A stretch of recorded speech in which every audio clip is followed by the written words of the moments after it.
অন্তর্বর্তী সরকার দায়িত্ব নেয়ার পর থেকেই একের পর এক আন্দোলন সংঘাতে জনমনে ছড়িয়ে পড়ছে আতঙ্ক।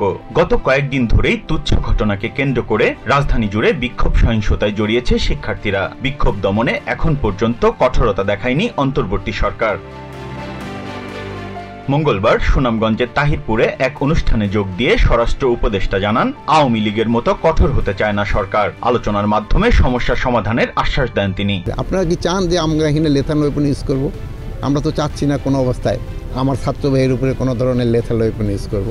আমরা চাচ্ছি যে আলোচনার মাধ্যমে যদি সমস্যাটা সমাধান হয় ওটা ভালো, শান্তিপূর্ণভাবে সমাধান। এটা আমার এই ছেলে, আমার এই ভাই, এরা আমি কার উপরে এই কঠোর হব? সচিবালয়ের তথ্য উপদেষ্টা বলেন, জনগণের মধ্যে ক্ষোভ থাকলে শান্তিপূর্ণভাবে সমাধান করা হবে। একই দিন রাজধানীতে ভিন্ন একটি অনুষ্ঠানে যোগ দিয়ে প্রধান উপদেষ্টার প্রেস সচিব জানান, স্বৈরাচার সরকারের মতো নিষ্ঠুরভাবে বিক্ষোভ দমন করতে চায় না অন্তর্বর্তী সরকার। যাত্রাবাড়িতে শিক্ষার্থীদের মধ্যকার সহিংসতার বিষয়টি তদন্ত হচ্ছে বলেও জানান শফিকুল আলম।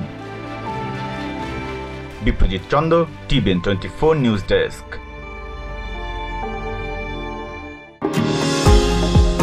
নিউ ইয়র্ক থেকে সম্প্রচারিত টিভিএন 24 টেলিভিশন বিশ্বজুড়ে বাঙালির কণ্ঠস্বর।